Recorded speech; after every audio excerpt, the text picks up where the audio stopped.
Lecture de l'Histoire de la Rédemption d'Ellen White, chapitre 52. Le cri de minuit. Comme l'époux tardait, toutes s'assoupirent et s'endormirent.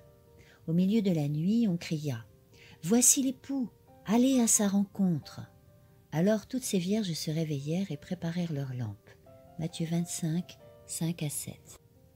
Durant l'été de 1844, les adventistes découvrirent l'erreur commise dans leur précédent calcul des périodes prophétiques et ils adoptèrent l'interprétation convenable.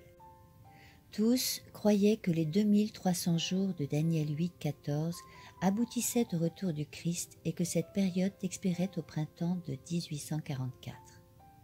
On s'aperçut alors que cette période se terminait en fait non pas au printemps, mais à l'automne de la même année.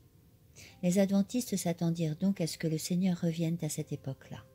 La proclamation de ce message concernant un temps défini représentait une autre étape de la réalisation de la parabole des 10 vierges, dont on avait vu clairement qu'elle s'appliquait à l'expérience des adventistes. D'après la parabole, c'est à minuit que retentit le cri annonçant l'arrivée de l'époux. Par conséquent, dans sa réalisation, ce cri « Voici l'époux, allez à sa rencontre » devait se situer à mi-chemin entre l'été de 1844, où l'on pensait que devaient aboutir les 2300 jours, et l'automne de 1844, où l'on comprit ensuite que cette période devait s'achever.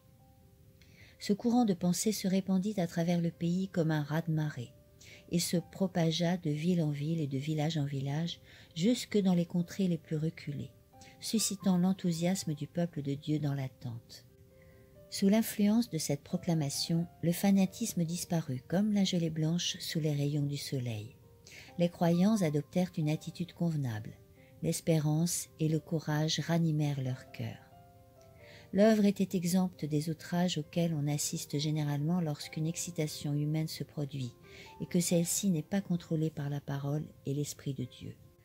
Ce mouvement était comparable aux époques d'humiliation et de retour à l'Éternel qui, dans l'ancien Israël, accompagnait les messages de réprimande adressés par ses serviteurs.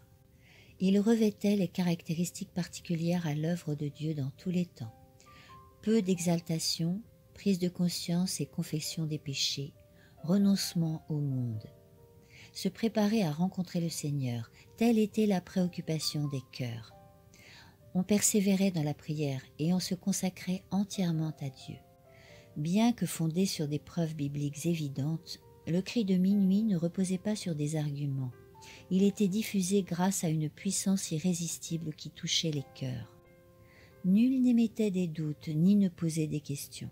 Lors de l'entrée triomphale du Christ à Jérusalem, les gens venus de tout le pays pour célébrer la fête de Pâques s'étaient dirigés en foule vers le mont des Oliviers.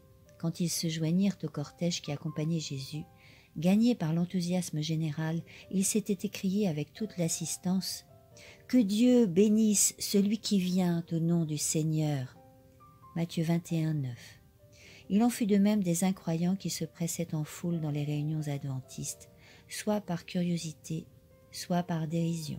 Tous étaient subjugués par la puissance du message « Voici l'époux » À ce moment-là, on vit se manifester la foi qui va de pair avec l'exaucement des prières, la foi qui compte sur la rémunération. Comme la pluie tombant sur une terre desséchée, l'Esprit de grâce se répandait sur ceux qui le cherchaient avec ferveur. Ceux qui s'attendaient à se trouver bientôt face à face avec leur Sauveur éprouvaient une joie profonde, inexprimable. La puissance du Saint-Esprit, abondamment déversée sur les croyants fidèles, remuait, attendrissait et brisait les cœurs. Pleins de sérieux et de gravité, ceux qui avaient adhéré au message atteignirent le moment où ils espéraient rencontrer leur Seigneur. Chaque matin, leur premier désir était de s'assurer qu'ils étaient acceptés de Dieu. Ils étaient unis de cœur les uns aux autres et priaient beaucoup les uns pour les autres. Ils se réunissaient souvent dans des lieux retirés pour entrer en communion avec le Seigneur. Du milieu des champs et des bosquets montait vers le ciel la voix de leurs intercessions. La certitude d'être approuvés de Dieu leur était plus précieuse que la nourriture corporelle, et si quelques nuages venaient obscurcir leur âme, ils n'avaient de repos qu'il ne fût dissipé. L'assurance intime de la grâce qui pardonne les faisait aspirer à contempler celui qu'ils aimaient. Désappointés mais non abandonnés. Cependant, les fidèles allaient devoir essuyer une nouvelle déception. Le jour tant espéré passa, et leur sauveur ne revint pas. Ils avaient attendu sa venue avec une confiance inébranlable, et ils se trouvaient maintenant dans la situation de Marie, lorsqu'elle était venue au tombeau de Christ qu'elle avait trouvé vide, et devant lequel elle s'était écriée en pleurant « On a enlevé mon Seigneur, et je ne sais pas où on l'a mis. » Jean 20, 13. Les incrédules, en proie à une peur cachée à l'idée que le message pouvait être vrai, gardèrent pendant quelque temps une certaine réserve. Après la date fatidique, cette réserve ne disparut pas aussitôt. Ces non-croyants n'osaient pas chanter victoire devant les croyants désappointés.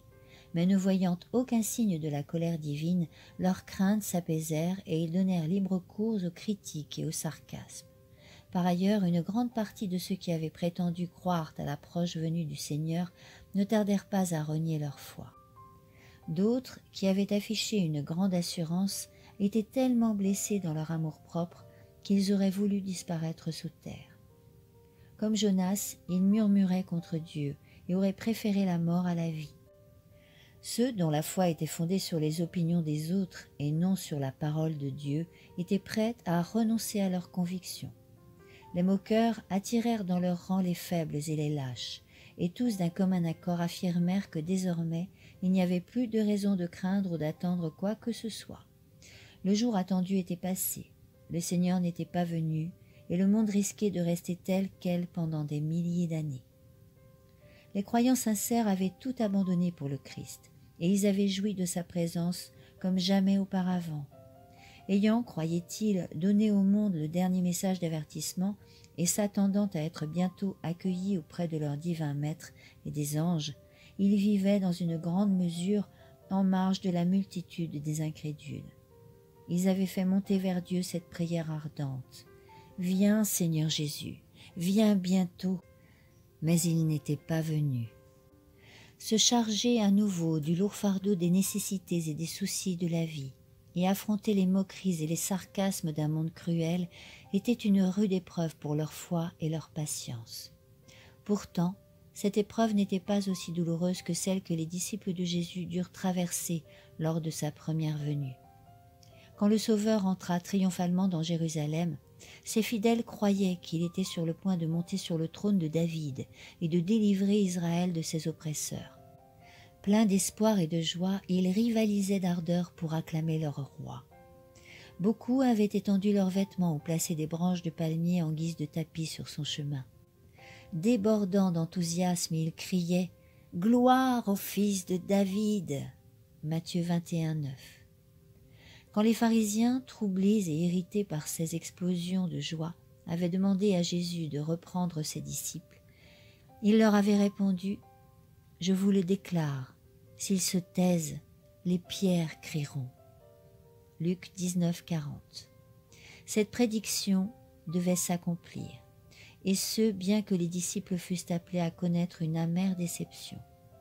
En effet, quelques jours après, ils allaient être témoins de la mort affreuse de leur Sauveur, et ils le déposeraient au tombeau.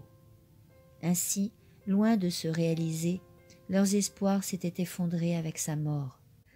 Avant d'avoir vu le Seigneur libéré du sépulcre, ils ne comprirent pas tout ce que les prophéties avaient annoncé, à savoir que d'après elles, le Messie devait souffrir et être ramené de la mort à la vie. Acte 17, 3. De même, la prophétie devait être réalisée par les messages du premier et du deuxième ange qui furent proclamés à point nommé et qui accomplirent l'œuvre assignée par Dieu.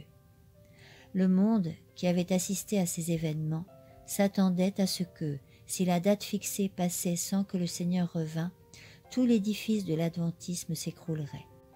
Mais s'il est vrai que nombreux furent ceux qui ne purent supporter l'épreuve de la déception et qui renièrent leur foi, d'autres demeurèrent fermes. Ils ne voyaient aucune erreur dans le calcul des périodes prophétiques, et leurs adversaires les plus compétents n'avaient pas réussi à réfuter leur point de vue. Certes, il y avait eu méprise quant à l'événement attendu, Mais cela ne suffisait pas à ébranler leur foi en la parole de Dieu. Quoi qu'il en soit, le Seigneur n'abandonna pas son peuple. Son esprit continua de reposer sur ceux qui ne rejetèrent pas d'emblée la lumière qu'ils avaient reçue et qui ne s'opposèrent pas au mouvement adventiste. Projetant ses regards par-delà les siècles, l'apôtre Paul a décrit des paroles d'encouragement et d'avertissement destinées aux croyants éprouvés, qui devraient vivre dans l'attente de l'accomplissement des promesses divines. Ne perdez donc pas votre assurance. Une grande récompense lui est réservée. Vous avez besoin de patience afin d'accomplir ce que Dieu veut et d'obtenir ce qu'il promet. En effet, comme le déclare l'Écriture, encore un peu de temps, très peu même, et celui qui doit venir viendra. Il ne tardera pas. Cependant, celui qui est juste à mes yeux vivra par la foi, mais s'il retourne en arrière, je ne prendrai pas plaisir en lui. Nous ne sommes pas de ceux qui retournent en arrière et se perdent. Nous avons la foi et nous sommes sur la voie du salut. Hébreux 10, 35-39. Leur seule sécurité consistait à aimer la lumière qu'ils avaient déjà reçue de Dieu, à s'attacher à ses promesses, à continuer à sonder les Écritures, à attendre avec patience et à veiller pour être en mesure de recevoir davantage de lumière. Suite de la lecture au chapitre 53 dans le prochain audio.